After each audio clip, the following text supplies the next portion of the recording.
Oh, yeah. How are you, folks? Welcome to the show on a muggy Monday. How are you? 833-599-6425. 833-599-6425. 833-599-NICK is the phone number if you'd like to call in. How was your weekend? It's already, August 20th? We're finished. We're done. It'll be snowing in 11 minutes. Let's be honest. Dates real quick. Why? Because it's my bread and butter. And 3 nights from now, this Thursday, August 23rd, I'm at Governor's in Levittown, Long Island. 8:30 start. Usually 8 o'clock. I said, look, I'll be heading south on the LIE. Let's make it 8:30. Saturday, September 1st, the Fat Black Pussycat. Saturday, September 8th, the Fat Black Pussycat. Those are in New York City. Friday, September 14th, and Saturday, the 15th, Arlington Draft House, Arlington, Virginia. Friday, September 21st, Orpheum Theater, Flagstaff, Arizona. Saturday, September 29th, the Fat Black Pussycat, New York City. Friday, November 9th, Comics Mohegan Sun in Monville, Connecticut. That is not right. I'm sorry. Monville? Saturday, November 10th, Comics. Wait a minute. Friday the 9th and Saturday the 10th. Yes. Comics Mohegan Sun, Monville, Connecticut. I don't recognize that. Anyway, just show up. There'll be plenty of Indians there playing poker. It's a great gig. The owners that run that club, Comics, they like their alcohol, and that's an understatement. Love them both. I actually shot a special there. And they can drink. By the end of the show, they're speaking some type of shitty pig Latin. And it's fun just to watch them. What did I do this weekend?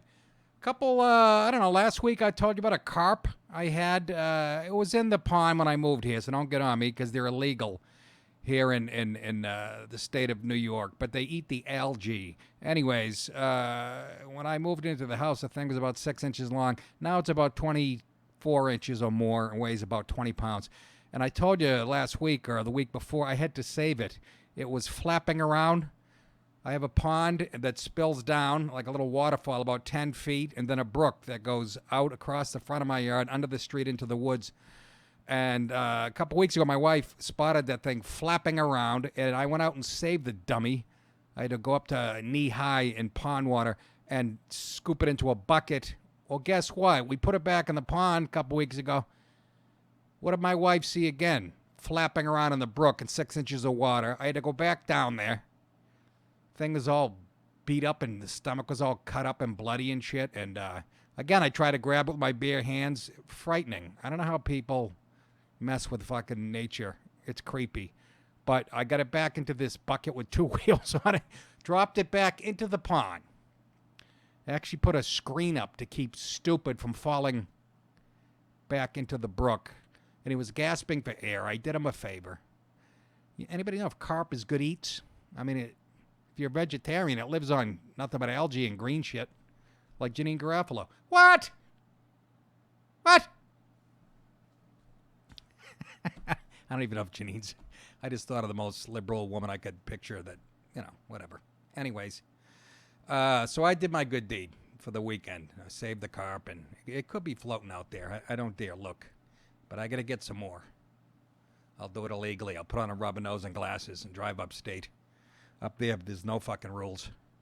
People just throw great white sharks in there, and they fucking eat everything. And speaking of that, you see Cape Cod this summer? It's like the movie Jaws. They had to shut down the beaches. Shutting them down. Guy got attacked. Actually rushed in an ambulance to a hospital. Now that's a nice summer in Cape Cod. Fucking sharks are pissed off this year. Apparently, they vote Democrat. They are fucking furious. I don't know. By the way, Jay Romanello is in the house. Who's Jay Romanello? He is the CEO, the founder of I Told You So Productions, ITYS. He's the one who put all this together. He's the genius behind the tech. I'll give you his address. What's up, my brother? Out. There he is right there. You guys thought he was Puerto Rican when I took a picture of him a couple of months ago, but there he is right there. I'm the fat, bald guy they were talking about. Yeah, you know who you look like? You look like every offensive coordinator on Hard Knocks. That fucking guy Haley on Hard Knocks, the Cleveland Browns offensive coordinator. There's like 3 coaches who look just like him. How was the trip, Jay? Did you throw the wife out of the camper on Route 95 South?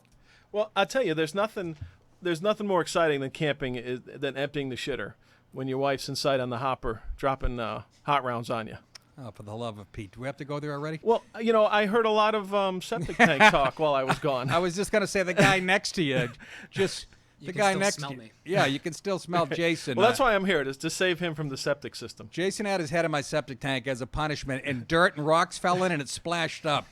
He had fucking red-eye gravy in his eyebrows for a week.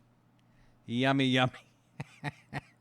833-599-6425 is the phone number. So you were gone for a month, and he deserved it. He was here for a month trying to put this shit together. There's actually a poster of me at Best Buy in Yonkers. I was customer of the month. We had gone there 51 times in a 4-day, apparently a record. We beat some young black kid out of northern Yonkers who was buying Beats headphones. But why do you got to go there? Because I felt like it, you dick licks. There's my clock, my digital clock. And, of course, there's a fucking cable running right in front of it. Life is just a cancer. Remember that. Let's get to it, huh? No, don't. Stay right there, Jay. I'm just being a diva, okay? A little cranky. Haven't taken a good one. Don't mean to keep the shit theme running. But let's get to the news, shall we? You guys know who Asia Argento is? She's the first actress that came forward accusing Harvey Filthy Weinstein of raping her. Okay? She's an Italian actress. By the way, she sticks out of all the people with the hashtag #MeToo stuff. She really sticks out because she worked with Harvey and met him again at his hotel after the supposed rape. That's all I remember from reading the 11 articles when that was hot news. Anyway, she's back in the news. She was one of the first to accuse him of sexual assault. Get this. Apparently, allegedly, I don't know. Did I tell you we're going live today on Facebook Live and we'll do it live. And YouTube and all those We'll other do things? it live. Fuck it. Do it live. Take it easy. I'll write it and we'll do it live. Anyways, Fucking thing sucks. that was that Jay when the sound wasn't working. Anyways, get this. She allegedly secretly paid off a young male actor, accusing her of sexual misconduct in the months after her revelations about the disgraced Harvey Weinstein. Did you get that? She actually sexually assaulted somebody. So, You fucking hypocrite. yeah. According to a report in the New York Times, Argento, who makes a fine cheese, by the way, a fine cheese, fill-in yeast infection joke now, paid former child actor Jimmy Bennett $380 large. Excuse me. Do I get this straight? You're a 17-year-old boy. She's a piece of ass, by the way. So a woman 20 years your senior fucked you, and you got $380K. Where do I sign up? I know I'm a little older than 17, but come on. I'll get to my opinions on female on male rape. Personally, I don't think it exists unless you do it to a kid and you're a sick bastard. But 17's not a kid. Sexually, that's when we peak. We peak at 18. That's a year before men peak sexually. Are you kidding me? Anyways, it doesn't change the fact she's a hypocrite, like most of the fucking hashtag Me Too. 380 large. Bennett claims that in 2013, the then 37-year-old Argento assaulted him in a California hotel only 2 months past his 17th birthday. It was a late birthday gift, the way I see it, okay? Don't you see it that way, kids? Raping me. This is rape. Listen to his This voice. is You can rape. tell This is he's a rape. young kid. It sounded like a girl screaming. The Times reports that it has seen legal documents that lay out Bennett's assault claims and the payments arranged between his lawyers and Argento's. Bennett's lawyers sent a notice of intent to sue Argento in November, claiming that the sexual assault was so traumatic that it affected his mental health and stymied his acting career. Sorry. Really? A fucking hot broad 20 years older than you when you're a young teenager touching your pee-pee, that really Fucked up your acting career? Who are you, Tony Dow? What? Gee, Beef, she touched my pee-pee. It's kind of creepy and stuff, but I think I'm all right. Gee, Wally. Gee, Wally. Can't think of the fucking teacher. Watch Leave It to Beaver. They have hot teachers on there. Mrs. Camfield is the one that I want, okay? Yes, Miss Landers. Miss Landers, that's the teacher. Argento accused Weinstein of raping her when she was 21 in an incident that took place in 1997 in a bombshell New York report that you guys all know about. Since the Weinstein allegations became public, Argento has spoken out about sexual harassment both in Hollywood and her home country of Italy. What? What? Sexual harassment in Italy? I don't believe it. In Italy, when it comes to this shit, they're stuck in 1922. They'll grab your ass and tits as you're trying, lobster arrabbiata in downtown Rome at noontime. They do not play those greasy guineas. I have a little bit of that blood in me. But remember, Ancestor.com are more English and Irish, according to them. I used to make fun of those commercials going, these people don't even know what they are. Turns out I didn't either. Right now I'm wearing a kilt. That's Scottish, but close enough. You know what anyways, she's a lying, crazy broad, just like I said. The Times reports Bennett's account of the incident as laid out in the documents. He claims that he arrived at the Ritz-Carlton in Marina del Rey. I actually been there. I lived out there. It's a beautiful place to be molested. The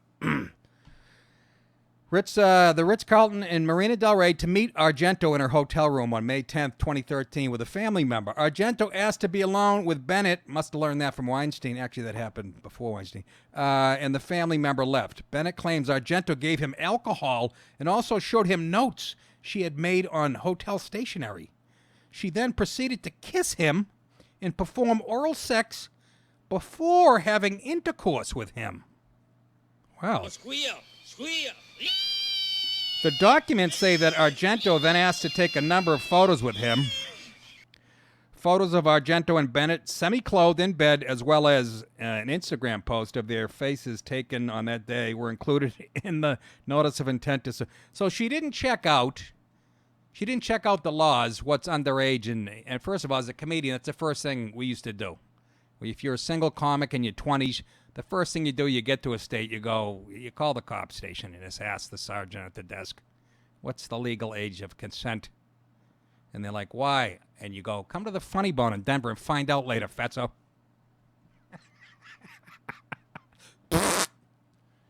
So she doesn't even check whether he's legal or not, which doesn't, again, I think it's irrelevant. I'm sorry, female or male rape, I'm sorry. It's just, mentally, we're 86 at age 17, sexually, guys.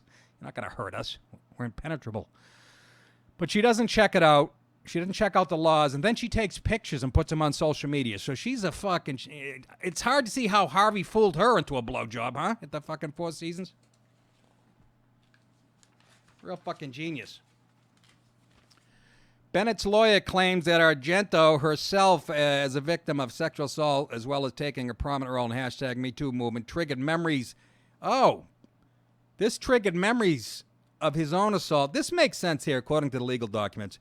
Argento and Bennett, get this, worked together on the 2004 film, the smash hit, The Heart is Deceitful Above All Things. Boy, that's a catchy title. It's like a book title, Somebody come up with something funny, quick. Which Argento also wrote and directed. Listen, she wrote and directed that movie. Bennett, a 7-year-old at the time, played Argento's son, who was neglected and sexually assaulted by a boyfriend of Argento's character. So it all came rushing back, apparently. But the bigger point is, she led this thing off. She's like the Michael Brown. Remember Hands Up? Fucking Don't Shoot? Remember what a myth Black Lives Matters was born out of that? Turns out the guy's hands were never up. Don't shoot. Big fucking lie. And I'm not saying all the hashtag #MeToo stuff is lies, because it's not. Weinstein, I hope he goes to jail. But I'm just saying, again, started off with a myth, and see how quick you tell a lie, tell it big enough, But something needed to be done as far as sexual harassment, because it wasn't just Hollywood. There's waitresses, at Applebee's getting their asses grabbed, and I think there was some. But the point is, she's a crazy Gindaloon, and this kid, I'm sorry, he's not ruined. He can't, I can't act anymore because a hot fucking Italian broad fucked me when I was 17. Shut it. Nobody's buying it. Nobody's buying it, kid. Raping me! This is rape! This is rape! This is rape! Come on now. I ain't buying it. I got a little treat for you coming up in a few minutes. I have footage of me doing stand-up comedy, I think my second year in the business, if you want to call that a treat or a punishment, at Nick's Comedy Stop and Bar. I think I was about 2 years in, maybe, on a weeknight.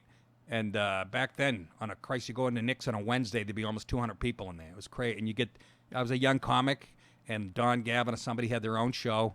We're not doing it now, but there I am. Thank you for fucking doing the reveal. Jason, that's called the reveal. So you just gave it away. Oh, it was Jay. Jay, little rusty from the trip, are you? That's my fault. I told you. That's all right. You guys just follow me. Take my lead. Anyways, but I'll get to that in a second. I'm all out of sorts here. I'm going out of order. There was another molestation movie story. Where's the goddamn teacher banging the track star? It doesn't really matter, because my point is the same about this Argento woman fucking this kid. And, they can call it sexual assault, statutory rape. And I'm just saying, when it's a female, you hear all these stories about a hot school teacher in the 20s fucking a young boy student. I'm sorry, there's not everlasting damage. I know you want to think that a 17-year-old boy or a 15-year-old boy is the same as a 15-year-old girl. And no, it's not. Like I said, we're pigs when we come out of the womb. I'm surprised we don't turn around and try to get back in there. That's gross. I really wasn't prepared today, was I? Let's go to Drew in Virginia. He has a comment on Miss Argento. Drew, welcome to the show. How are you? How are you, Nicky D? Pretty good. What do you want to say about this crazy Italian broad? Before I talk about her, I'm going to see you at the Arlington Craft House in September. Okay. Right, so I can't wait to do that. But okay. About Argento, I don't know if you're familiar with AJ Benza probably, and he's been doing like these in-depth research on her and his new podcast. And I mean, this bitch is crazy, man. Yeah. She is she has got some things on her, and this was coming up with her. I mean, this is a whole bit that's been coming around for a while. And if you Google that movie that you just mentioned about her, or YouTube it, yeah, I mean, she is a crazy bitch, man. Well, yeah, she is no leader for the the Me Too hashtag march. Me Too. I mean, this is all starting to crumble down, buddy. Well, yeah, right. Yeah, no, but here's the thing. She kicked off the conversation, and I think that was my point. She is crazy, Right. But I knew she was crazy after she was assaulted by Weinstein. She still worked with him, and went up to his hotel a second Right. time after the assault. So we all know she was crazy then. And my bigger point being, with this 17-year-old kid, guys are bulletproof at that age. You can give me a hand job in the crib, I don't think it's going to affect me. I really don't. Thanks for the call, Drew. I appreciate it, buddy. Good hearing from you. Well, I have a bit on my album. I think it was Another Senseless Killing. Here it is. I'm talking about this very subject, with the teachers banging the young students. And not everything is rape either. We're always trying to... Here's something that's not rape I'm sick of hearing about. When a hot female school teacher, like in her 20s, fucks a 14-year-old boy student. It's not fucking rape. That is a fantasy for all us fellas. Okay? That's a rite of passage. You can bang his brains out. He'll be just fine. Trust me. Fuck him. Fuck him hard. Fuck him long. People go, that's not true. That kid's life will never be the same. Yeah, you got that right. You won't be able to go to the mall without signing 300 autographs on Friday. He's going to get a big head when they're building a statue of him in front of the gym on Wednesday. Hey, Nick, why don't you mention another day of the week in that bit, you dumb bastard? You won't be able to sleep on Thursday morning. He's so excited. Sunday night, he's going to have all his friends over. Anyways, yeah. So that's my bigger point. She's a hypocrite, but that doesn't mean all the other charges are invalid. Ladies, we understand. Us guys who have some feelings. But you can't be suing guys 25 years later. He raped me 20. George Carlin had a bit. He was on Tough Crowd with us. And he actually said, we were talking about somebody who's getting sued 15 years later for rape. And I want to say it was a librarian or something. And he goes, well, look, you remember it 15 years later. It couldn't have been that bad. Which is very sexist and misogynist. But boy, did we belly laugh. What's going on in there? Too much activity. Focus. Get the guys. What, he dropped off on line 1? Did we scare him away? All right. 833-599-6425. So, Asia Argento, you're looking kind of silly. And the kid, you're looking silly. Speaking of looking silly, you want to see me look silly? I want to give you a little treat here. This is, I've been doing this a long time. Not podcast, although longer than I care to admit with that, too. But stand-up comedy. I started, as you know, I'm from the Boston area, and there was a place called Nick's Comedy Stop, which was the place to be in Boston. They would do 4 or 5 shows, 350 seats on a Friday night. It got so popular, the big room, they opened one downstairs that held another 150, 175. You would finish your set upstairs, go downstairs, and do a set. And then come back upstairs. You talk about a gold mine. There was a line. It was like Disney World. There's a line around the block because of guys like Steve Sweeney and Don Gavin, Kenny Rogerson, Lenny Clark. Some heavy hitters. And that's where I cut my teeth. It was run by a few fellas. You can get paid in Coke or I'm not shitting. You can get paid in Coke or actual money. It was a crack house with a nice sound system and a stage, basically. But what a tremendous. I saw Jay Leno there in the late 80s or middle 80s, right after I got out of college, middle 80s. I saw him do 2 hours. I swear to God, it went by like it was 25 minutes. I had never seen a more polished, sarcastic, funny. I know you guys, most of you know him from The Tonight Show. He was a killer stand-up. He blew the roof off that place. Somebody yelled something out. He took that person apart like I had never seen. And I remember asking the manager, I said, what did he get paid for 2 nights? And it was something like 75, 80 grand. This is before The Tonight Show, before he was the host. He was on The Tonight Show and on Letterman many times. And he was, but that tremendous type of cash. Anyways, this is me, I would say, circa 1988, 89. You can tell I still have my college football muscles. That jacket fits the same way Shannon Sharp's fits his when he's doing NFL Today. Ever see those guys on NFL Network, former players? Their fucking suits fit like T-shirts. But this is me about 2 years in, and with the greasy mullet, real Gindalone. Let's take a listen. Anybody see Rambo 3? It is a realistic movie, huh? Guys Rambo 3. behind a tree this thick. 10 people shooting out machine guns, 80,000 bullets. He doesn't get hit with one. I'm 6 years old, hiding by my grandmother's garage. My brother throws a rock 600 yards right between the fucking eyes.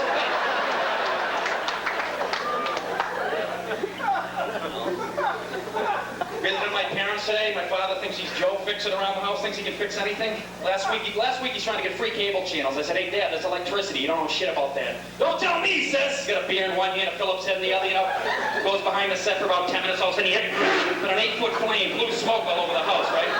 Next thing you know, we get HBO on the Playboy channel for nothing. He looks like Don King. Ah, fuck you, you hack. You stink. Get up. It's a shame you weren't killed. This is a bigger screwdriver. Find Showtime, will you?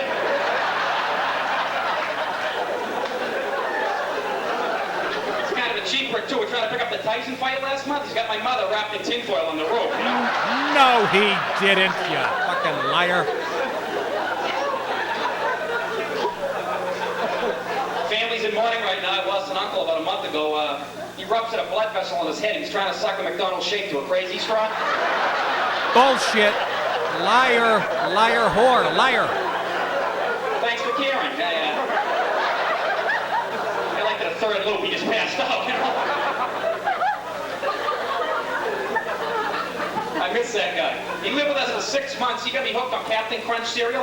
Anybody here like Captain Crunch? It's like 300% sugar. It's great. Today you go in to buy breakfast cereals, right? They're all designed to make you shit like a Clydesdale. You know what this is? Grain and wheat bran, rocks and grass. Fruit and fiber. Why don't you just change it to sit and shit? You know what I mean? All right, enough. Get out of here with your greasy mullet. But boy, I got laid a lot in those days. You know, I was always a hairdresser from Somerville, Mass. And 3 days later, my dick will be leaking like a busted pipe. But it was worth it. Those jokes really got a lot of snatch. Squeal. That's me trying to get stage time at Nick's. Anyways, I thought I'd give you... We found some more in the archives. These were mixed in the Johnny Carson archives, ironically. NBC called us and said, hey, we found it. I played that club. It was funny. I actually, get this, a couple of years later, that was my club. I was there every night for a few years. I moved out to L.A., and I came back, and I got suspended from the club, which is used to be run by, allegedly. I don't know if that's true or not. But I actually get booted from that club because I did some AIDS joke, and there was a group there from Bay Windows. That was a gay newspaper in Massachusetts, and they reported me to the... And then the guy that ran the club, and there was a bunch of rough guys that ran the club, they go, I don't know what happened to the kid. He was funny. He went out to L.A., came back very fucking bitter and angry.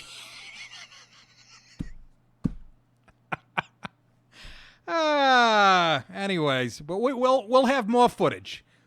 We have another tape of me that I've talked about on this show, and you think that was a mullet. I'm in like a blue silk shirt. I look like a fucking, like I said, a magician from Long Island, and did 10 minutes and ripped the tits off the crowd of The Connection, probably the same year, and it got me a ton of club work, college dates, and all kinds of stuff. So we have more of that stuff coming for you people. It's a treat. I'm sure it is. And then later I'll show you Rich Voss in 1964 making his debut. 833-599-6425. 833-599-6425. Speaking of L.A. and Hollywood, which I just mentioned, let's hear from another actor on politics, because that's always good. This guy, Michael Shannon, I guess he was he was on Boardwalk Empire. He was one of the stars of that show, which I caught a little bit of it. That was a few years ago.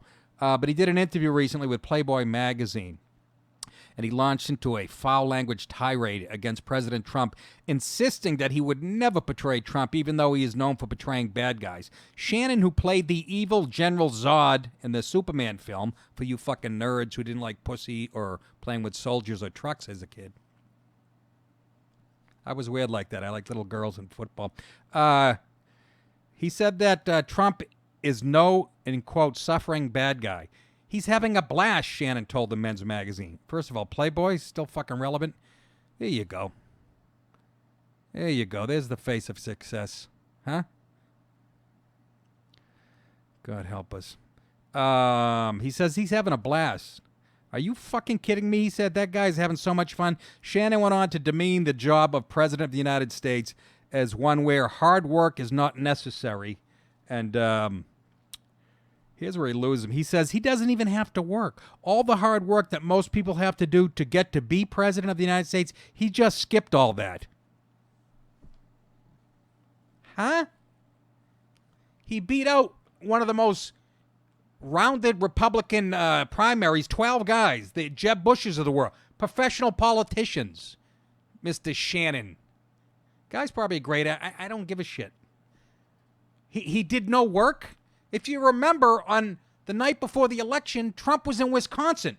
And even fucking thick-ankle dog-face Hillary's fucking people were going, you should be in Wisconsin. She's laying on a couch in Chappaqua with an IV in her arm of heavy cream and fucking bonbons instead of jumping around like Trump was from Pennsylvania to Wisconsin. And that could have made the difference. But the thick-ankle dog... So what's this guy... Where do they get this shit? And I've lived in Hollywood. Mr. Shannon, and I say this respectfully, but, you know, I know that's where the work is, but move out of there before you...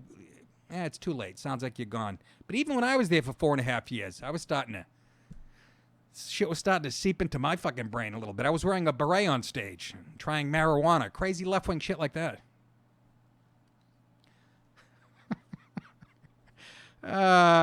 He says this is Shannon talking about the president, Michael Shannon. The fucking guy doesn't even know what's in the Constitution, as opposed to this guy. I'm sure you know.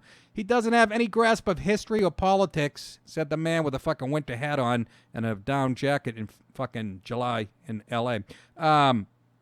He's just blindfolded, throwing darts at the side of a bus. Shannon also said that Trump has no ability to think deeply about the issues. He says, it doesn't happen. Fuck that guy. When he's alone, he's actually kind of fun. When he's alone with his thoughts, he's not capable of anything more complex than, I want some pussy and a cheeseburger. That's every fucking guy. Maybe my wife will blow me if I tell her she's pretty. Now, I'll write a joke for you, Mr. Shannon. If he told Melania she's pretty, maybe it's the first time Trump wasn't lying. See, you can tell all your liberal jerk-off friends that in Hollywood. That's all he says. That's all he's capable of thinking. I want some pussy and a cheeseburger. As opposed to Obama, who wanted sushi and a nice cock. Am I right? Sure I am. Indeed, Shannon hoped that once Trump and his administration pass into history, that Hollywood will just forget the era and never portray the time on film. That's what they do, the libs. Whitewash history like it never happened. So he's sticking right to the bullet points. Shortly after the election, Shannon attacked Trump voters as less than human, saying, somebody who thinks Trump is doing a good job, there's no conversation to have with that person. Oh, is that right? Where's my big... Don't even tell me. You listening? Your mother sucks fucking big fucking elephant dicks. You got that? Yeah, he says, I know they say you should reach across the aisle and all that crap, but to me it feels like putting your hand in a fan. And who would know better than this guy about putting his hand in a fan? And his dick in a food processor. I don't know. He added up saying, if you're a senior citizen voting for Trump, he hopes you die. But if you're voting for Trump, it's time for the urn. Shannon also said that he hopes children whose parents are Trump voters will become orphans. Fuck them, he spat. You're an orphan now. Don't go home. Don't go home for Thanksgiving or Christmas. Don't talk to them at all. Silence speaks volumes. Son of a whore! So as you can see, silence speaks volumes. So don't talk to people that think differently than you. And this is the message coming out of Hollywood. And not just from guys that are semi-known like this guy. Don't speak with your relatives if they think different politically than you. I think we've driven it home who the fucking bad guys and the intolerant fucks are, haven't we? So much so, I really, I don't know. 833-599-6425. 833-599-6425. This is the story I was looking for. Apparently, he was stuck to the back of the Shannon story. But a volunteer track coach, and this goes back to teachers banging their young male students, at Missouri High School has confessed to having sex with a 17-year-old male athlete whose father once interrupted one of their illicit encounters. First of all, she's a volunteer. Her name's Erica Beverly Oxford, a 41-year-old unpaid parent volunteer for the boys' track team. First of all, doesn't that tell you she's in it for the dick? Really? You're working for a high school male track team and you're not taking any money. You're a volunteer. She's in it for the cock. You don't have to be Quincy or Beretta or name some fucking cop from this century. I can't think of any. Jason, come on. You look like you'd be home Friday night watching a cop show. Yeah, but we do have a picture of her to change the subject so I don't have to talk too much. Okay, go ahead. Put the picture up. Oh, she's very delicate with features and... She's a real daisy, huh? That's the happiest. That's her face when she's coming, by the way. And she's got that bullet hole in her left cheek. Not bad. Again, though, if you're a 17-year-old kid, I'd go after that. You go, look, I'll bleach your roots for nothing if you fucking give me a hand job into this.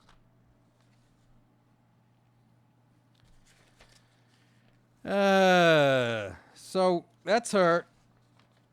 And she likes young penises. I don't know what to make of this. I don't know where these teachers were in my day. Again, My youngest teacher, for Christ's sake, from first grade to high school was 71, 72.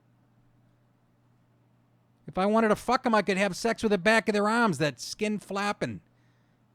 Painted like, a lot of them look like, seriously, I'm not, you remember Al Lewis that played Grandpa Munster? That's what my 5th, 6th, 7th grade teachers look like.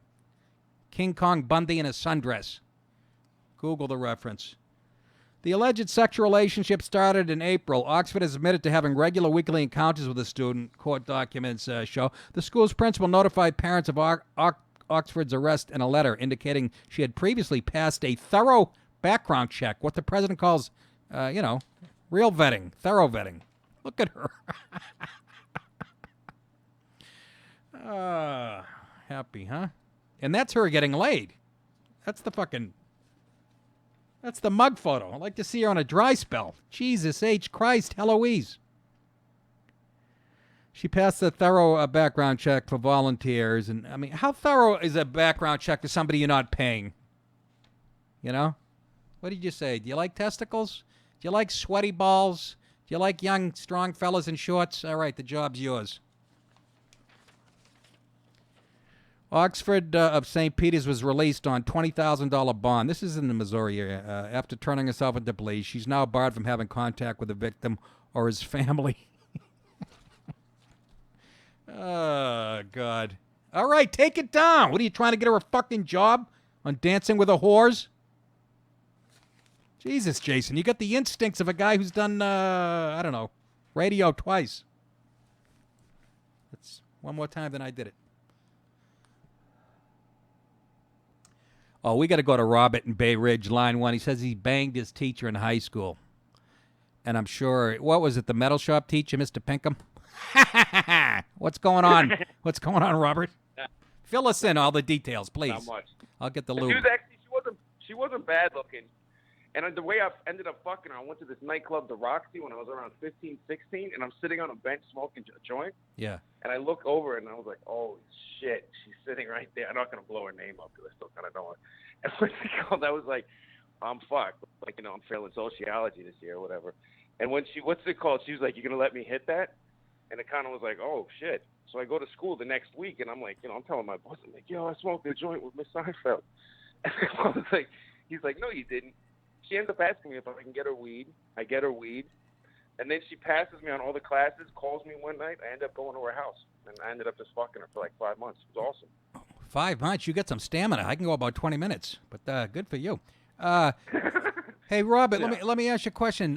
What year was this? And the Roxy, why does that sound so familiar to me? It was a huge club in what's it called? And I'm from Brooklyn. We used to all go up there. Like, this is probably, I'm 40 years old, so we're talking, early 90s, like, 92 area. 40 years old, you're in high school. It was probably 10 years ago for you. Let's be honest, Robert. So, what, 19 what? 19 what? I think it was like 92, 93, I guess, somewhere in there. Okay, so you kind of... I was 15, 16, so that would have been 94, 93, 94, somewhere in there. And how old and how old was she at the time, do you know? I don't know off the top. I would assume mid to late 20s.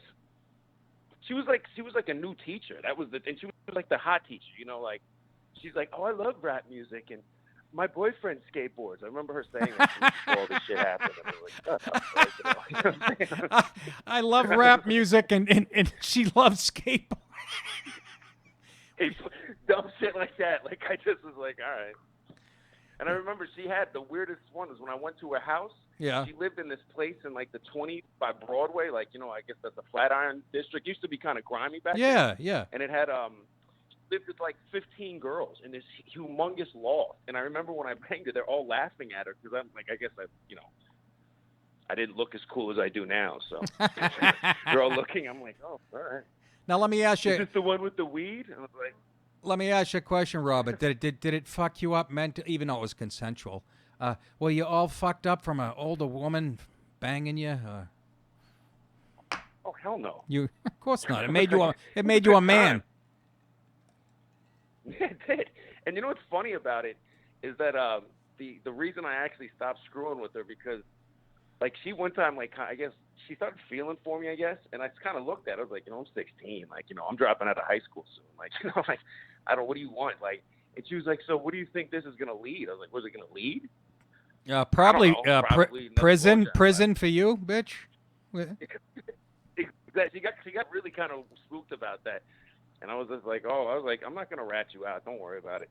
All right, so then, Rob. like maybe a couple of weeks later, this girl started talking to me, and she was gonna blow it up. She caught whiff of it, and I kind of was like, I didn't fuck her. I just tell her weed. Don't worry about it. Like, so. Well, it's always a rat. Good for you, Robert. I congratulate you on doing what you're supposed to do as a young male. Your fucking show's awesome too, man. What? I got to tell you, I really love your show. I'm happy to. Your show is awesome. Thank you. I've seen you 100 times in cons, man. You're fucking awesome. I love I appreciate it, Robert. Thank you. Call again, buddy. 833-599-6425 is the phone number, and okay, let's. Buddy Joe in Buffalo says some guy did a smear video on Cuomo. May do one on you next. Well, yeah. So, all right, Joe. Tell me exactly what happened with the smear video.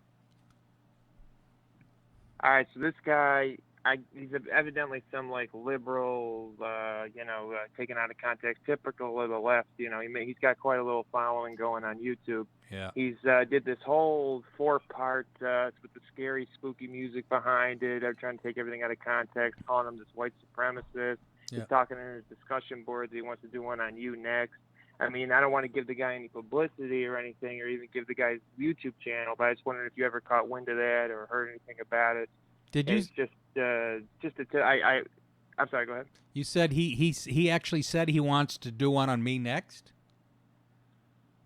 Yeah, I noticed in his discussion board on the on the YouTube channel, you can go to the discussions. He's talking about topics. There are these sycophant fans of his. He doesn't have, he's got only a few thousand people, but it seems to be growing. He's got all these sycophants go, oh, you should do one on McGinnis. You should do one on DiPaolo. And he goes, oh, yeah, all these things are in the works. Yeah, So okay. it's just, the guy's not that much of a following, but you never know with these things. It just made me sick. He's got a 4-part one on him, and it's just so typical of these people. I guess that's their game. They take everything out of context and try to make monsters out of people that just don't agree with them. Yeah, well, we'll find out.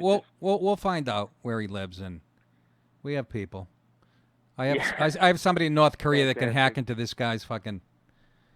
So we'll find out. Thank you for the heads up. Thank you for the heads up. Anyway, guy will do me a favor. I appreciate it. But yeah, that's how you know. Once again, more evidence. Somebody says I'm on the wrong fucking side of the fight. Kiss my grits. Well, let's do this next story for him. White woman calls someone N-word on the X2 bus in NE. That's Northeast. That's in D.C. and gets beat up. A white woman hospitalized following an altercation where she called a group of people the N-word on the X2 Metro bus. Video emerged on Twitter showing the woman getting into an argument with another passenger as the white woman begins walking off the bus near 2nd and 8th Streets in Northeast D.C. She calls the other passenger the N-word. I love this is where the story starts. It doesn't start why she was out of, but whatever. I'm not trying to defend her here, but I'm just saying. Crazy! Yeah, I'm she's not nuts. crazy. I just don't give a fuck. The video shows the woman exiting the bus before cutting to a clip where she's on the ground all bloodied up. And let's show the clip. It's like... I just don't want to listen to your music. You're not trying. So what you say to your What? You just fucking smacked my head. Well, shut up then. Because you're...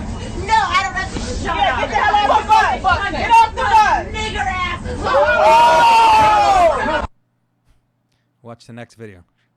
Call somebody else a nigga. Call another nigga.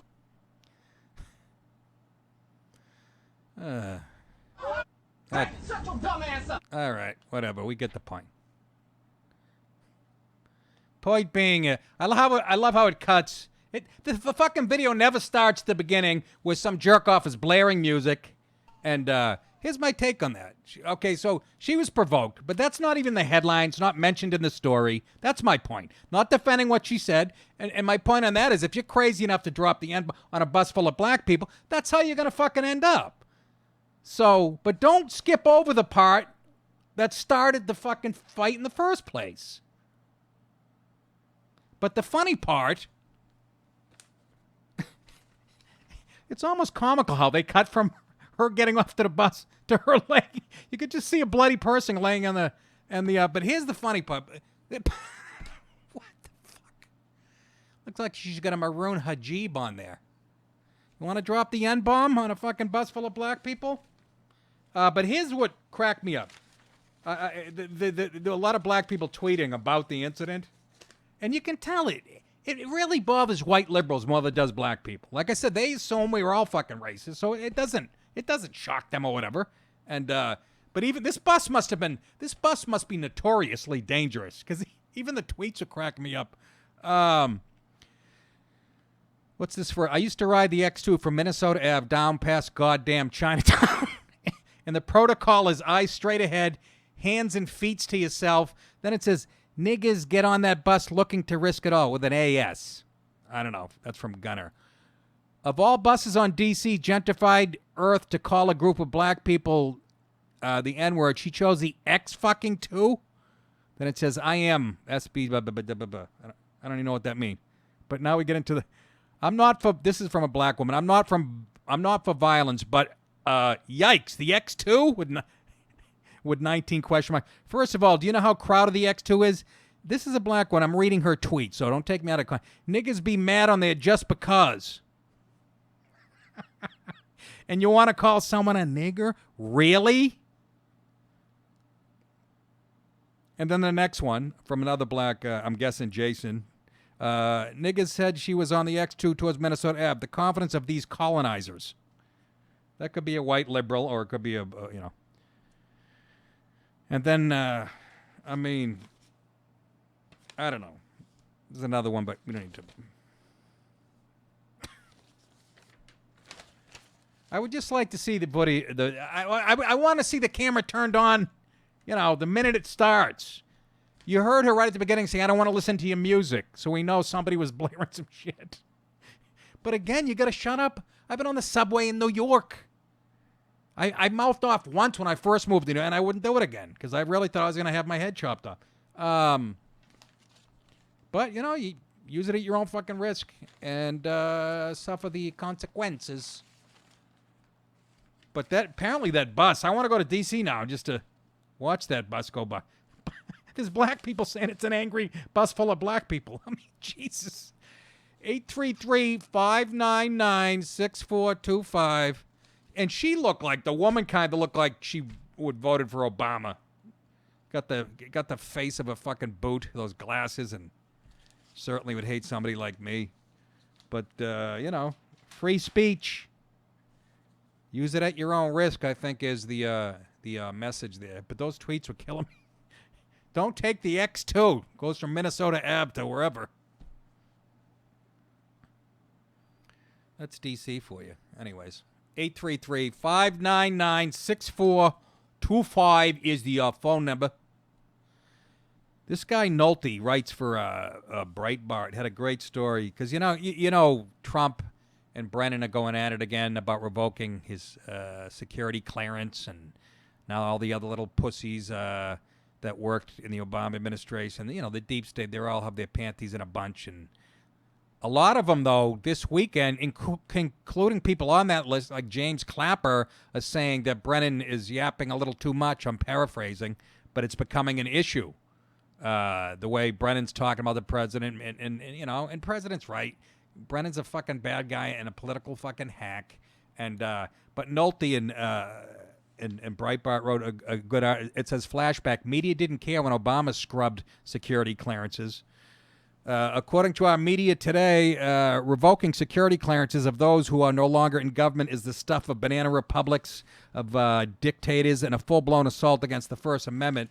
But when President Obama sought to do the exact same on a massive scale, the media hardly blinked, and the news only earned dutiful coverage.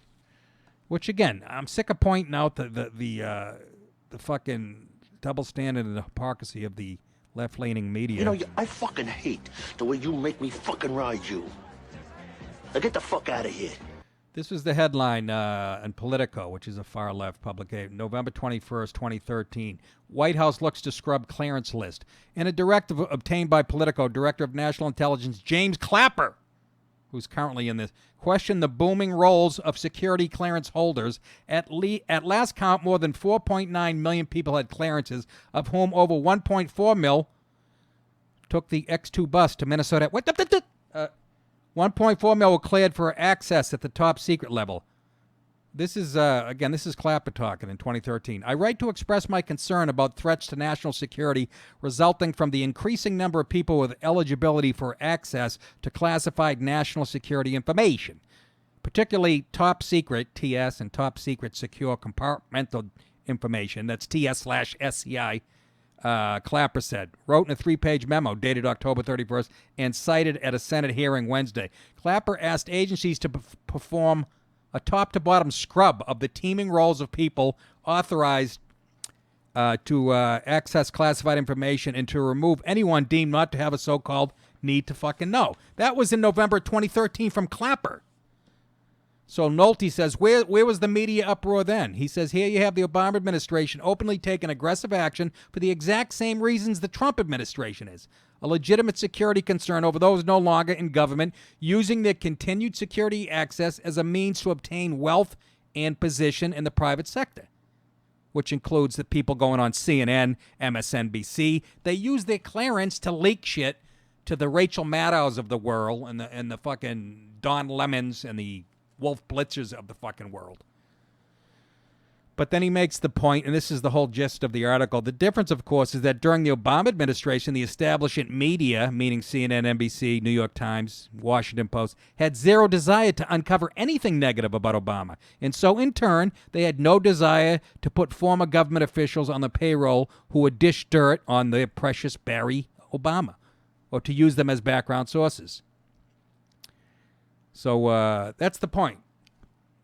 Obama did the same thing, not a peep. You could point this shit out, ad nauseum. And that's how you know we're so divided and nobody watches all the channels. You think anybody who watches Rachel Maddow would ever admit, and you probably only find a story like this on Breitbart or Fox News. But see, people I'm watching this shit because I agree with these people. Hillbilly Eyes Joe Scarborough. Used to love the thick ankle dog face. I watch them. Watch One American News, folks. And again, not so much for the news, for the anchor women on there. They make the fucking Fox News girls look like a leper colony. All due respect. But can you just admit there's a double standard and this media has wanted to fucking hang Trump since he announced he was going to run for president? Can we just... now they're all infighting. The Brennans and the Clappers are biting each other, so something's up. Let's wrap it up. But we can't because it's not November yet. We have to string this shit out to the midterms. In case you're a bigot, you're a racist. If you vote for Trump, you're a hater, you're a fucking bigot, and you're a sexist. And in case that doesn't work, we can use this shit. That's all Brennan's doing. He's stringing it out to the midterms and fucking Mueller. The whole, it's all about partisan politics. I thought it was a good article. There's my favorite president of all time. Here he is. You stupid fucking blabbermouth cunt! Did I mention I'll be at Governor's in Long Island this Thursday? Hey, guess who's at it again?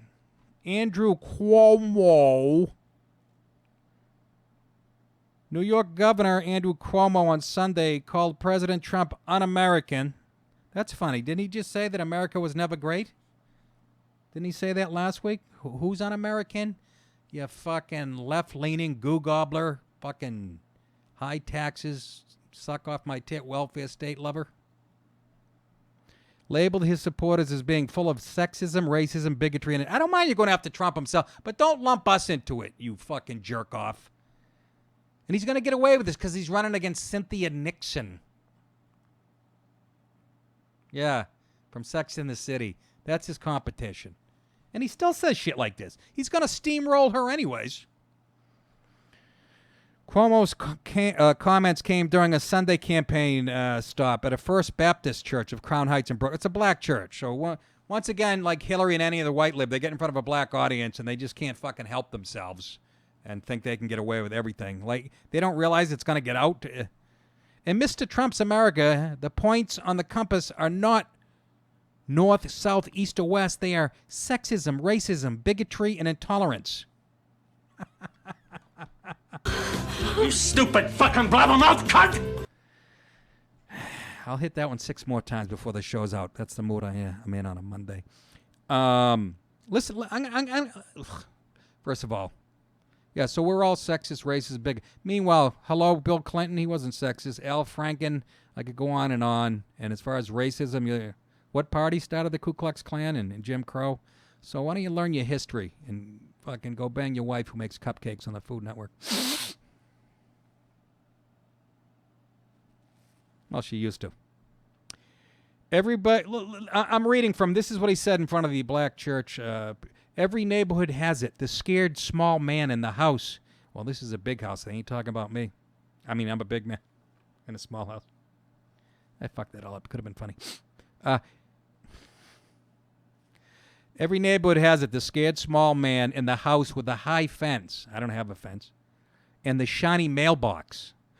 My mailbox isn't shiny. It's fucking dull as dog shit. I haven't painted it since I moved in. Afraid of people who are different. This is the angle they keep saying. Obama said this. The fucking douchebag, whoever was president before him, said this. Clinton said it. They keep projecting their fucking bigotry and racism on people who voted for Trump. Afraid of people who are a different religion. See, you'd be talking about me if you watch your show. But I lived in Astoria, Queens, and it was my favorite apartment, and I was surrounded by Muslims. It's the most diverse, literally the most diverse neighborhood in the country. And again, you're talking about people like me when you lump me in as a Trump supporter, and that was my favorite fucking neighborhood. So, you don't know what you're talking about. It's the same talking points. They said it about Ronald fucking Reagan supporters. They said it about George W. Bush, Bush Sr., they say it about every Republican, and it still sticks because there's enough dummies that ingest this shit. And afraid of people who are a different religion, who speak a different language, who come from a different place. No, we're afraid of you. A fucking white lib with power. That's where taxing me up the ass. That's who we're afraid of. Somebody who believes in the big fucking centralized government and crushing people like us. That's who we're afraid of. We get along with all the people that you keep naming on a day-to-day basis just fine. If you just get the fuck out of the way, things would be fine. He says every neighborhood has. Well, I could go, every inner city has them. Black people living in squalor who hate whitey because of something that happened 500 years ago. If where's the Republican to fucking say that? Which isn't probably true either. But at least say it. Somebody hit Lauren Hitt, campaign spokesman of Cuomo's opponent, Cynthia Nixon, said in a statement that Cuomo has in the past accepted $64,000 in campaign donations from President Trump when he was a New York businessman. Hitt wrote, so here's some free advice. If you want to convince voters that you're suddenly anti-Trump, stop by returning the money. GOP chairwoman Ronna McDaniel noted that Cuomo had just called half of America bigots. Yeah, and so did Hillary. And how did that turn out? The thick ankle dog face is home. Fucking chowing on cornmeal. She doesn't even cook it. She just eats it like a pig in a trough. I want all of you to enjoy your cake. So, enjoy. Anyways. Finally tonight, right here in my basement, I'm the little man in the house, scared of all kinds of people. Surrounded by Jews up in the Westchester area. Asians and all kinds of people. This is my favorite story of the day. Golfer bites off another man's thumb in golf course brawl. Put him up. Put him up. A man has bitten off another man's finger during a fight at a Massachusetts golf course. Let's, I think we have a video of the actual video of the fight.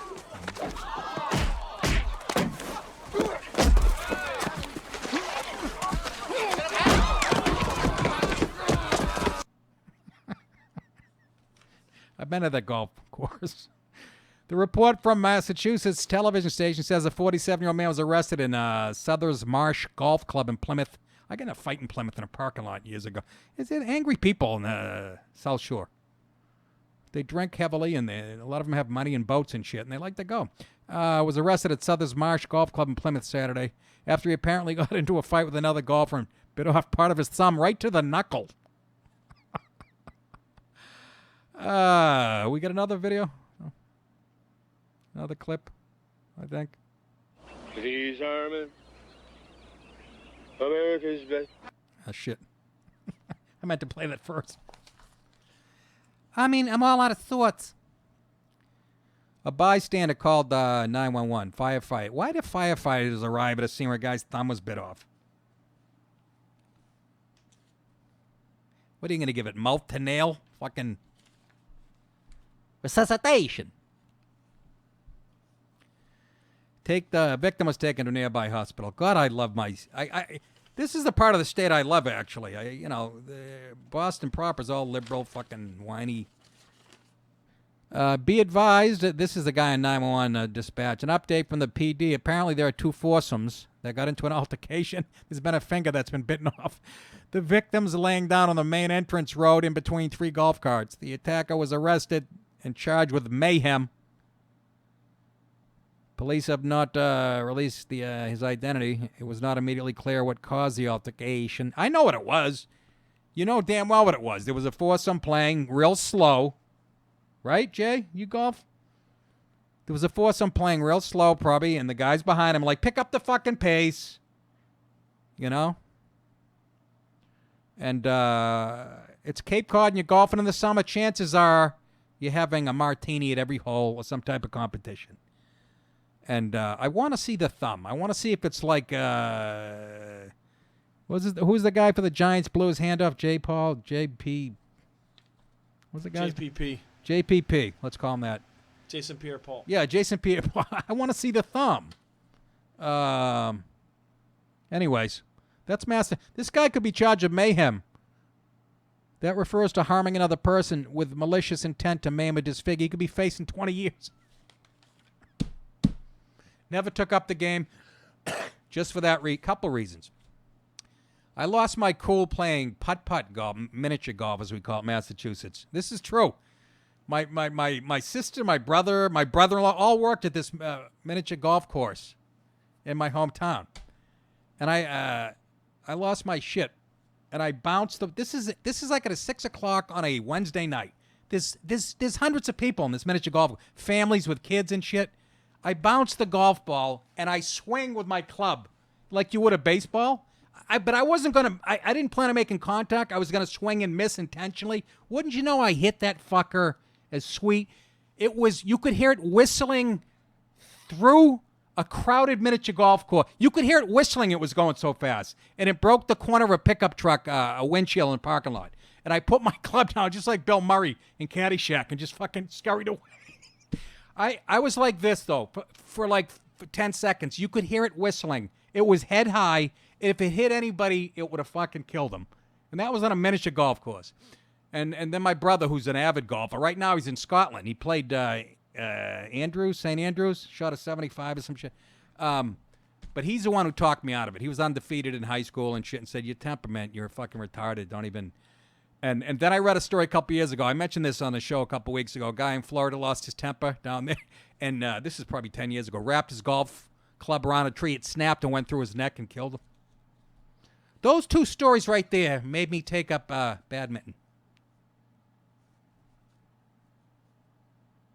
Jason, you ever golf? I've been to the driving range, and I've lost my shit at mini golf before a few times. Our family gets competitive. What do? Like you kick the windmill? No, I just I drop kick my brother into the little pond. When I met my wife, Yeah. she had she pulled her golf clubs out of the bag, and I go, why are these all bent? Where's the putter? Oh, it's in a pond. I should have known better. Really? Yeah. And that was your wife? Yeah, she's a little angry. Is she angrier than you? No, angry golfer. Angry golfer. Yeah, just golf. Just golf? Yeah, the putter Not had sex? had a turn in it. No, well, someday we hope. Speaking of putters. Anyways, let's end that on a low note. That is it for today, folks. Go Go to nickdip.com. And again, I'll be at Governor's this Thursday night, one of my favorite haunts, with my friend James. And I think I've covered it all. Have I? Am I forgetting anything? nickdip.com. Again, today this streams. This is a free show. Streams on YouTube, Facebook Live. Eventually, we're going to get to Periscope and other places. Are we not? That's the goal. And then I'll have 11 people at the Skid Marks in Buffalo, the comedy club up there. That's it. Remember, you guys, you think it. I'll say it. You're welcome. See you tomorrow. Some of yous. You know, when I was in school, we used to sing it something like this. Listen here. Oh, beautiful, far spacious skies, far amber waves of grain,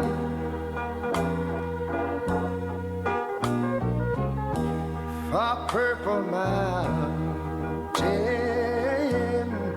majesties. Over the fruited plain. But now wait a minute. I'm talking about America, sweet America. You know,